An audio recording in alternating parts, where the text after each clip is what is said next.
there safe. Santa Monica Malibu Unified School District has closed its schools today, and as you heard from Superintendent Carvalho, LAUSD has a variety of updates. We have heard from our state insurance commissioner as well, and while this is still quite early in this emergency, we do have some initial guidance from his office for evacuated households on reimbursable insurance expenses, with information to be found at insurance.ca.gov. Obtain a complete copy of your insurance policy, take note of additional living expense limits, track additional expenses, document conversations with your insurer or adjuster, and don't rush any decisions. If you have any questions, call 800-927-4357. Please continue to check emergency.lacounty.gov for the latest information. And I know we will see brighter skies by working together. Los Angeles County will continue to be unrelenting in our response. And I know we have only the finest on the front lines fighting this fire. It's our duty to see them succeed. Thank you. All right, now we are going to hear from LA City Council President and Mayor Pro Tem Marquise Harris Dawson. Thank you so much. Good morning, everybody. On behalf of the City of Los Angeles, I just want to begin by thanking and recognizing and acknowledging the great work of our first responders, especially the men and women of the Los Angeles Fire Department, who last night we all witnessed doing heroic work in the face of grave danger. Last night was one of the most devastating and terrifying nights that we've seen in any part of our city, at any part of our history. Fire literally jumping roads, taking out structures, and our public safety professionals created an environment where injuries were kept to a minimum, fatalities were kept to a minimum, and we wake up this morning with a renewed spirit that we can defeat this fire and move on to a brighter day. I want to also acknowledge the two members of the council that are with us today that represent the areas of the fire. Councilwoman Tracy Park of the 11th District, who's I think probably has about 90 minutes sleep by my count, because every time I looked on the television, you were there knocking on doors in neighborhoods, in community centers, at the shelters, making sure the community was okay. And then an absolute professional, someone who, since I've been on the council with her, has had to fight a fire almost every year. And so is a pro. From the San Fernando Valley, the council member from the 7th District, Monica Rodriguez. And again, all the men and women, the firefighters are in the front, but our DWP workers are out there making sure we don't have additional fires from power lines, and countless folks, DOT, making sure the flow of traffic stays so that folks who want to evacuate can do so, are out there as well. So there's literally thousands and thousands of people working together to make this work. I want to announce a few more closures to add to the school closures that we heard and the closures that the sheriff and the supervisor read to us. Griffith Park closed today, including Lake Hollywood. Runyon Canyon closed today. The Los Angeles Zoo closed today. The Hollywood Reservoir closed today. The Hollywood Sign closed today, as well as all the roads through the Sepulveda Basin in the San Fernando Valley. So nobody should be going those places today anyway. I will amend what Chief McDonald said. Not only if you're on the west side or in the valley, anywhere in this city, if you can stay off the roads, please do so. I live in South LA, a long way away from the fires. Visibility is less than 1 block. because of the smoke. So if there is not a good reason for you to be on the roads, we ask that you leave the roads open as possibly as you can to the public safety professionals that have to do their work and will lead us out of the crisis that we face here in the city of Los Angeles and the county of Los Angeles today. Also, lastly, just grateful for the work of the President of the United States, kicked in for us late last night, who happens to be in Southern California.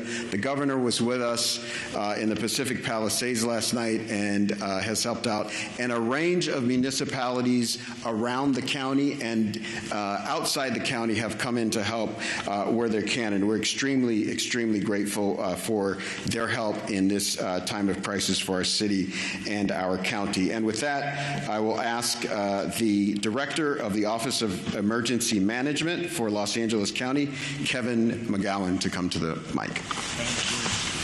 Thank you for the introduction. I'm Kevin McGowan. I'm the director with LA County's Office of Emergency Management. As my partners up here have said before, we're facing a historic natural disaster, and I think that can't be stated strong enough. This is not a normal red flag. We've been in partnership with the National Weather Service for days prior to the arrival of this severe windstorm. There's been amazing communication by the National Weather Service, and they should be acknowledged for all of the communication that was put out days in advance. What's critical about that is it partnered all of our public safety and emergency organizations throughout the county to begin preparations for this.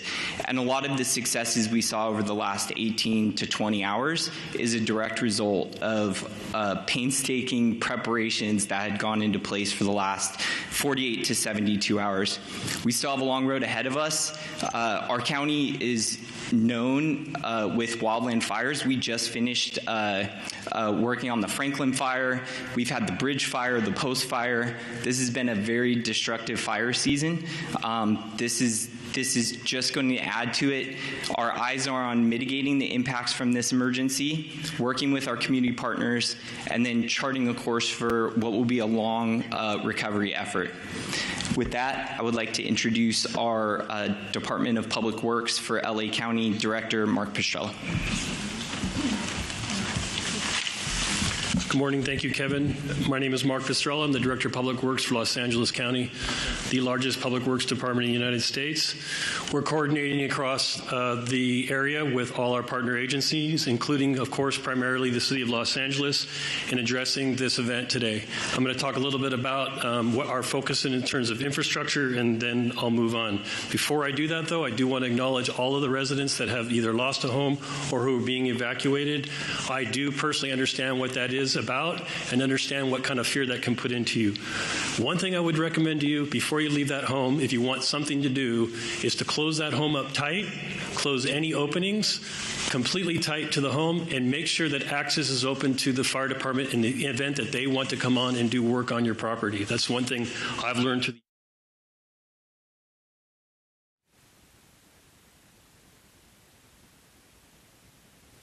Hi, I'm located at the Getty Center in West LA.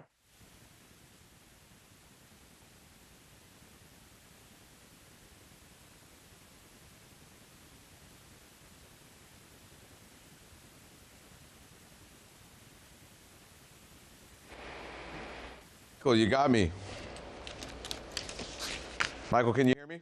I can. How are you? Good, good. I'm good. And thank you to our sister station, Spectrum News 1 in Southern California, for helping us cover this important story, which is devastating their area. We're going to have more on these growing wildfires throughout the day here on Spectrum News. For now, though, we'll return you to more news.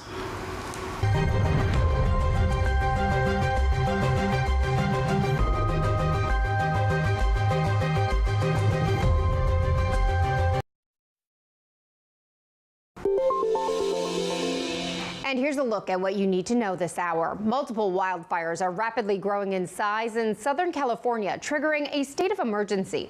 The Palisades fire is covering nearly 3,000 acres. The separate Eaton fire is burning more than 2,000 acres. Both are 0% contained. Tens of thousands of Californians are now ordered to evacuate. President Joe Biden is being frequently briefed on the Los Angeles County fires. The president says federal assistance to suppress the fires is being offered. And President-elect Donald Trump delivering remarks on a number of topics yesterday, many of them referring to foreign relations. That includes saying he would use economic force to annex and acquire Canada as the 51st state of America. And that's a look at what you need to know this morning.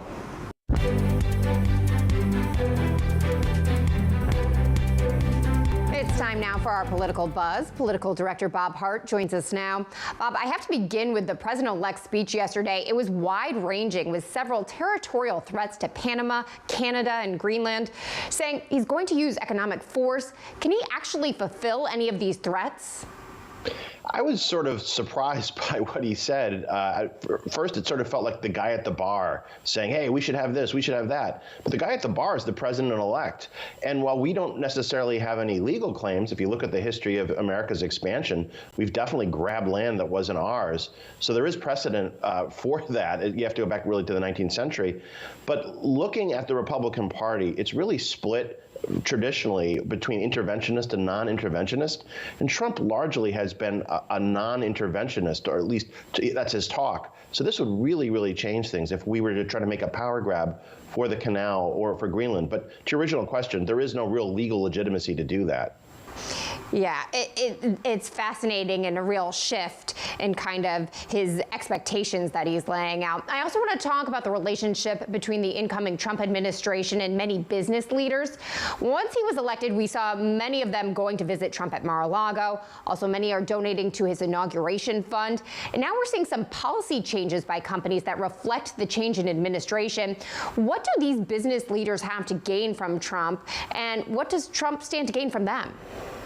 Well, they definitely have a lot to gain from having a friendly federal government. So like an olive branch from Meta, I think is something warmly received by the incoming Trump White House.